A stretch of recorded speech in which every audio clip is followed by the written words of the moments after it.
So, planning and assessment for early intervention. What do we do when we're working in an early years room to make sure we support our students? So, the first thing we need to understand is that there is a difference between assessment and intervention. So, early intervention is what we want to be able to do so that instead of producing some band aid solutions and trying to fix it, if we intervene early enough, what it says is that we can not have those problems to start off with. So, one of those things that we look at is occupational therapy. So, when do we refer to students to occupational therapists? When we can see they have obvious poor motor skills, when we can see that they have any type of handwriting difficulties, when we can see that they have drawing difficulties, and this can be diagnosed very, very early, when we can see that possibly by, say, year one, they have a mixed dominance. So you would want to make sure that they understand what is their left and their right, not to be able to tell you left and right, but that they always pick up the pencil with the same hand. Their inability to cross the midline, so understanding that they have to be able to reach across their body. Their poor visual perception skills, so not being able to match up pieces of a puzzle and so on. And the second to last one is just sometimes their occupational therapy is that they have difficulties with daily tasks in some way, that they have experience with poor motor planning. They can't put their hat on their head and possibly put their shoes on. They just look at you very confused, and that they have difficulties touching and understanding the difference between different things. So when we're looking to help students, rather than just diagnose, when we're looking to help, we want to do some intervention strategies. So we need to diagnose there's a problem, and then we need to work out what are some intervention strategies. So we've got to think about their sitting posture. So feet flat on the floor, warm up their muscles, do some activities, do climb like a monkey.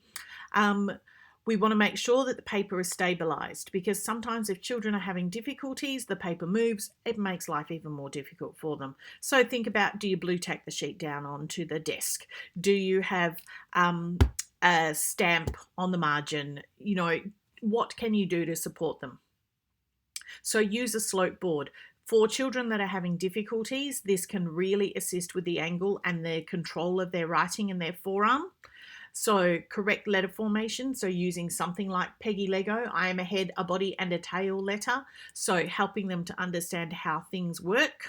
So tall man, small man, Jack and Jill, there's lots of different little rhymes that go through. Use cat lines, coloured lines, so the kids know and you can explain it to them in different ways. And creating lots of little pre-printing patterns. They can be laminated sheets, they can be printouts, they could be handwriting books that the children fill in, and so on. So you're wanting them to look at from top to bottom and from left to right. So getting those accomplished things that we use for every type of writing. And understanding the idea of anti-clockwise for lots of letters and clockwise for other letters, and having lots and lots of environmental charts around so that the children understand how to use their writing. So getting the kids to go up, around and around and around and around, and creating lots of different spirals, getting them to do lots of different patterns and making up into a pattern of some sort. So the fluffy duck lives on a farm, his feathers are yellow, he swims all day upon the lake, he is a lucky fellow. So strategies that you can use in the classroom. So what you want to be able to do is to develop their hand strength, their finger isolation and their pencil grip. So that's what Play-Doh is for. Okay, it's one of those things that you set up as part of your learning centres. You have pegs, you have tweezers. I often use chopsticks as well. Getting the kids to do lots of things with laces and threading so that they can pull things through, holding onto it with their fingers. This is always hilarious, getting them to use spinning tops of some sort, getting them to think about their Lego and their blocks. So depending on the age of the kids, depends on whether you have the giant Lego or whether you have normal Lego. Getting them to understand the difference between the driver man and the Peter Pointer. So which fingers are doing what. And getting them to do things like mazes, so tracing activities. So If we're looking at ways that we want to improve and get kids to understand which is their dominant hand, their left or their right hand, and crossing the midline, getting them to do lots of different cutting activities. There's different scissors you can get that allow the children to practice, where instead of having to push and release, they just have to push and then automatically it springs back. Getting them to think about some cooking tasks, so getting them to do some mixing, so think about the act of mixing, think about using potato peelers and so on. Those sorts of things are getting the kids to grip in different ways. Getting them to look at some bat and ball games, so even little table tennis, little desktop games that you can do, some paper weaving, getting them to trace and draw figure eights into sand or into text tables. So when would you see an optometrist or refer them on to an optometrist? When you can see that they have difficulties tracking in some way, so that their eye tracking is a pre-reading skill, so that they must be able to track from left to right. So if they're not able to follow along a particular one, their hand-eye coordination, as much as it's very funny when balls hit them in the head, it shows a sign that if they haven't ducked, that they genuinely think they're able to catch it. So looking at their hand-eye coordination. If they have difficulties with their visual memory, so doing those types of things where you might put 4 or 5 things on a table, cover it with a cloth and say, who can tell me what they can see, and so on. Looking at the peripheral vision, so coming up alongside a child and waving at them or something, and you'll notice that they don't turn to you and see you. So that might mean that they need to see an optometrist of some sort. So when do we see a developmental psychologist? So these are interesting times for us because developmental psychs are in high demand, because what we're seeing is a lot more of these types of issues that children are having difficulty with. So understanding if a child has abnormal social issues. So yes, every 4-year-old is egocentric and has difficulty playing with others, but they don't have significant social issues. If by the time they're in the end of pre-primary and they're experiencing significant social issues, then you need to help the parents to understand that they might need to see a developmental psychologist. So a lot of these are things that you don't do as a teacher, but you can talk very nicely to the parents about it. Developmental psychs often look at things through the act of social stories and explicit teaching of different skills. And you'll find that a lot of social issues need to be taught in different ways, and we need to overtly teach them.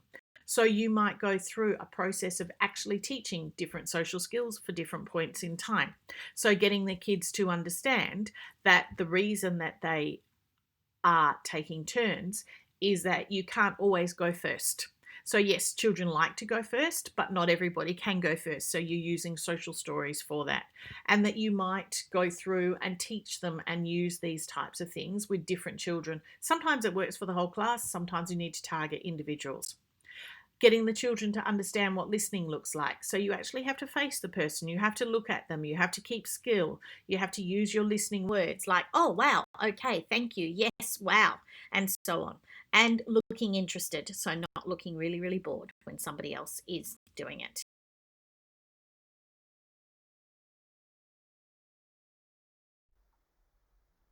Let's do a quick session review. So first of all, what we need to realize is that if we leave things too long and we just think, oh, they'll grow out of it, that doesn't happen. So what we need to do is we need to intervene. We need to find out whether it is something for us to be worried about or whether we need to speak to parents. And we need to work out how to get support for the children, because what we know is that if we intervene, we have a much higher success rate at an early age than we do once they hit year 3 or year 4. As part of what we can do to be proactive in our classroom is that we can plan for small group and class activities to support certain things, such as the pencil grip that the children have, their cutting skills in different ways, their pincer grip. We could get them to do sorting activities using tweezers or chopsticks. We can get them to do lots of different cutting activities that involve them using different types of scissors and so on. We can make sure that we're using lots of hands-on play-based strategies rather than going down the pathway of finding lots of templates and using those on our table activities. Let's use some real things that the children can work with. And finally, know the support people in your local area. Think about Who are your local OTs? Who is the speech therapist that works with the children? Who is the paediatrician that a lot of children are referred to? Who are the doctors who specialise in helping children on the autism spectrum? So find out who are the local people so that way when you have interviews with parents about things, you can offer them some support and give them a name and a phone number to contact. So you're not feeling like you are just sending them off into the world, because sometimes that is a bit tricky for parents to work out who they go and see. So if you can have some names, that will always help. So this week is our school visits. So both tutorials are at the schools, so have fun. I hope that all your lessons go really well. Don't forget to pop in Monday, people. I'll meet you at school, at uni, and then we'll walk to the school. Tuesday, people, don't forget to collect all your equipment and meet Lee at the school. We will be using our data and photos and all those sorts of things in your OneNotes. So make sure that this is a priority this week, that you collect some data from the children, possibly take some photos of the kids' work, photos of the children doing the activities. So think, how are you going to collect and collate all of that so that it can be added into your OneNote ready for your submission. So I'm going to be making some videos that go through all of that for you over the next week. So that way you'll have lots and lots of information on how to collate everything for your final assignment. So well done everyone, and I'll talk to you all soon.